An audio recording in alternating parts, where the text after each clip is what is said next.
Welcome into the Saturday edition of On Texas Basketball, guys. Texas smokes arch rival Oklahoma in Austin today, 94-80 on Senior Day.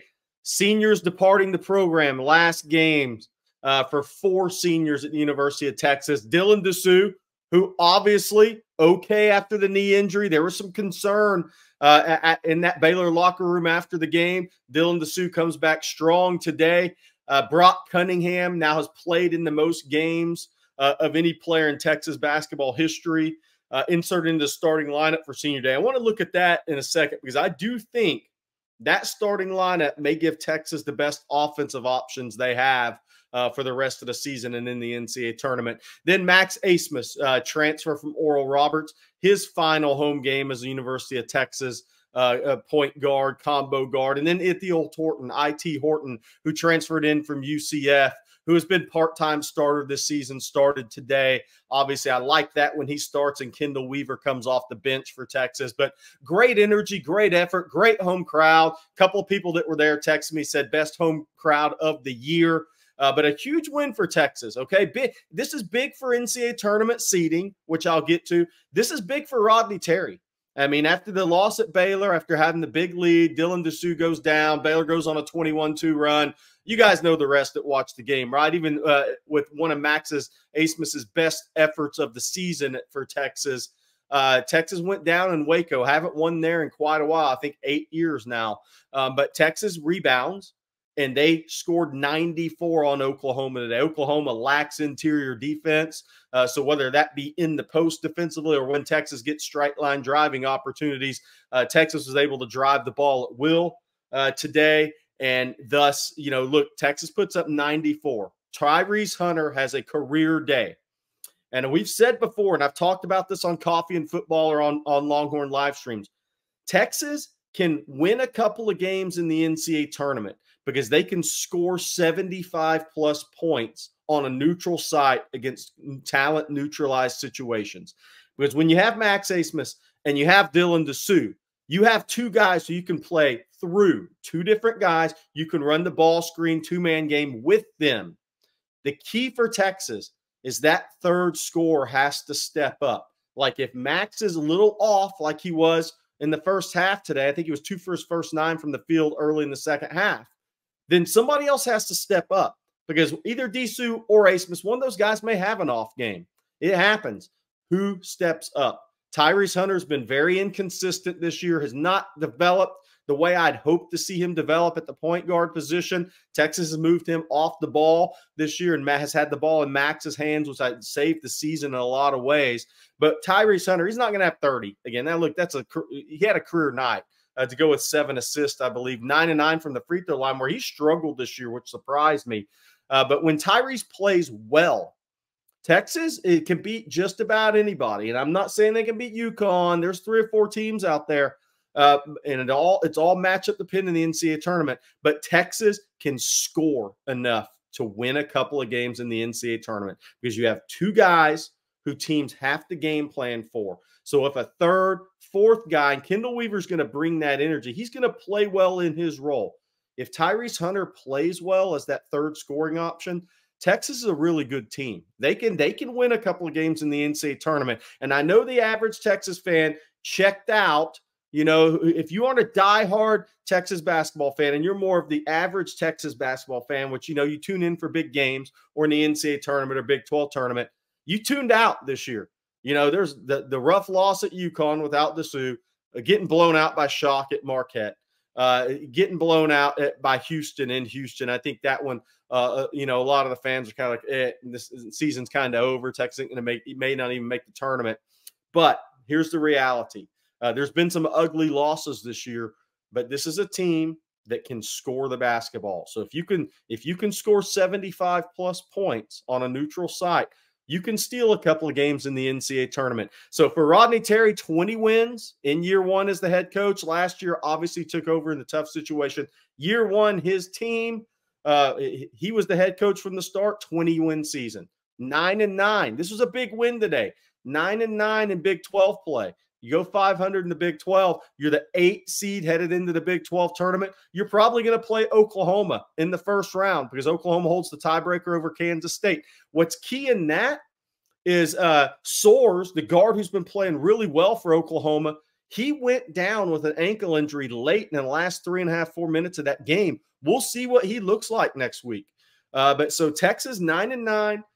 They finished 500 in conference, 20 wins on the regular season. That's a good number for Texas in year one, considering Shedder came in and had to have shoulder surgery on both shoulders. Disu, slow to recover off the foot, missed the first few games of the season.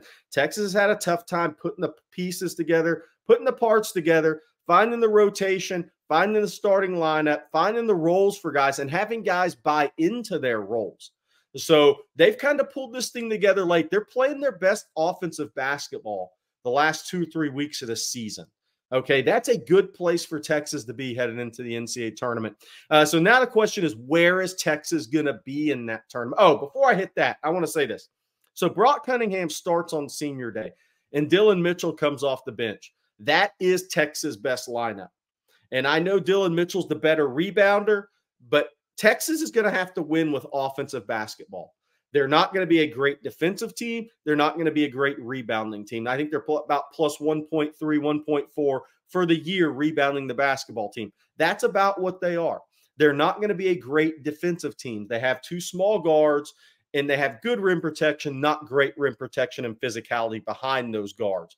So they're not going to be a great defensive team. So how do you maximize this team the rest of the way? I love Brock in the starting lineup because he's a second facilitator with the ball to Asmus. Tyrese Hunter, unless it's a straight line drive where teams have to really crash in rotation, he's not really a facilitator creator. But Brock off the catch can be.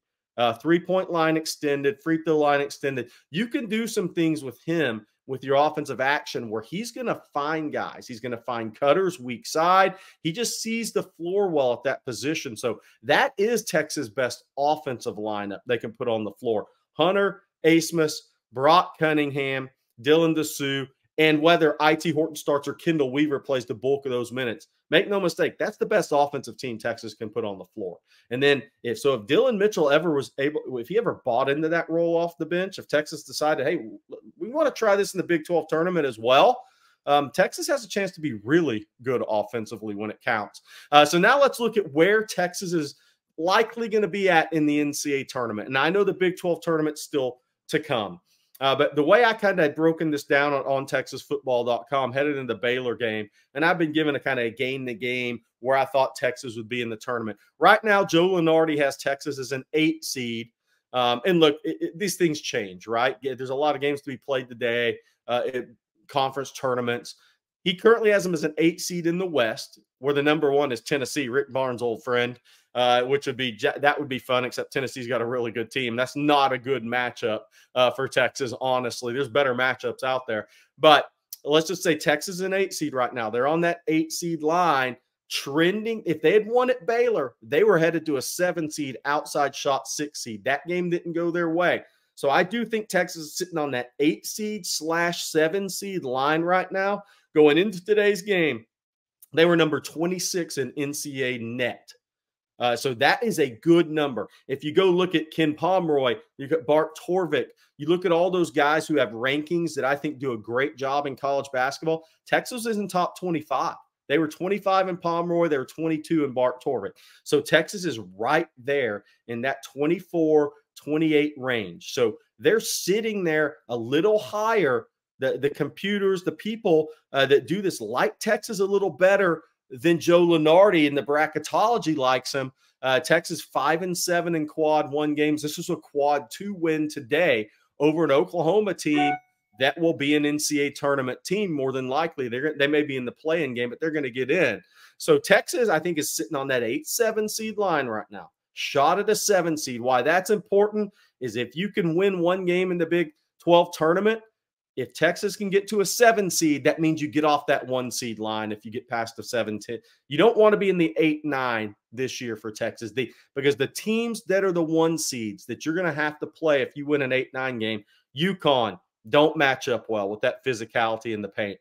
Tennessee don't match up well with bully ball. Just look at, and they're skilled with Dalton Connect. Just look at the Houston games. Not a good matchup for this Texas team. Then Purdue.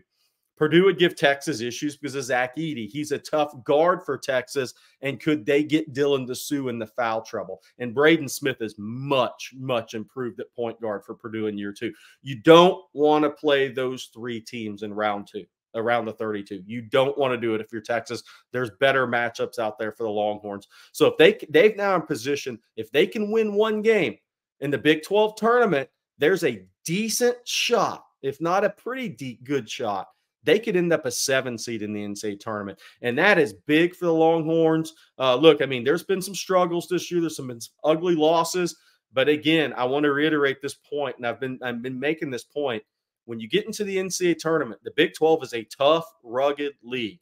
When you get into the NCAA tournament, that ability to score 75 points or more on a neutral court against talent-neutralized situations, Texas is a team that can do that.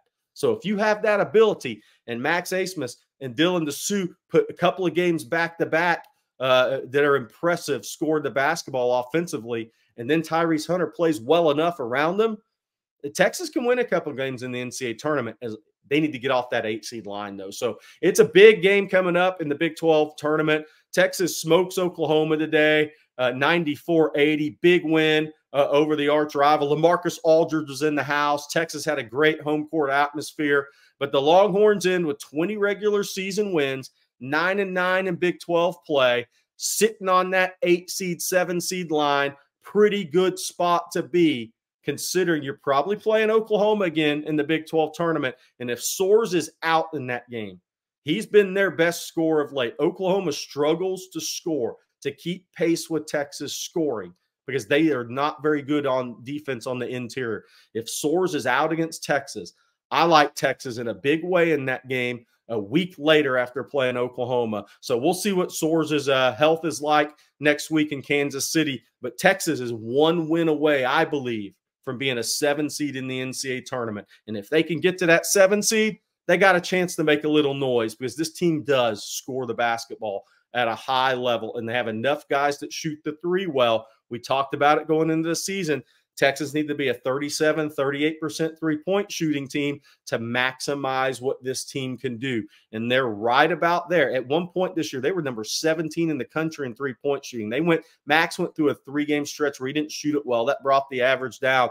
But this Texas team, for 2 or 3 games, can play well enough offensively to make some noise. So we'll see what happens in the Big 12 tournament next week. But this was a huge win for Rodney Terry and the Longhorns today. And it was huge that Dylan DeSue is healthier than he was thought to be leaving Baylor on that Monday night, that big Monday game. So again, Texas 20 wins, 9-9 in Big 12 play, headed to the Big 12 tournament, probably an 8 seed, maybe a 7 seed. We'll see what Texas is at on NCAA.net tomorrow after all these games are played. But the Texas Longhorns, you're going to the big dance once again, and they have a chance to make a little noise because they can score the ball. So thanks for joining in on this Saturday. And a reminder, tomorrow night, Longhorn live stream, Ricky Williams, Heisman Trophy winner. As Bruce Chambers said it in the Run Ricky Run special on Longhorn Network, when God built the running back, he built Ricky Williams. And I can't wait to talk to Ricky Williams with Bobby Burton, Rod Babers, and myself on Sunday night. All right, Texas fans, y'all have a great Saturday, and we'll talk to you tomorrow night. Hook 'em.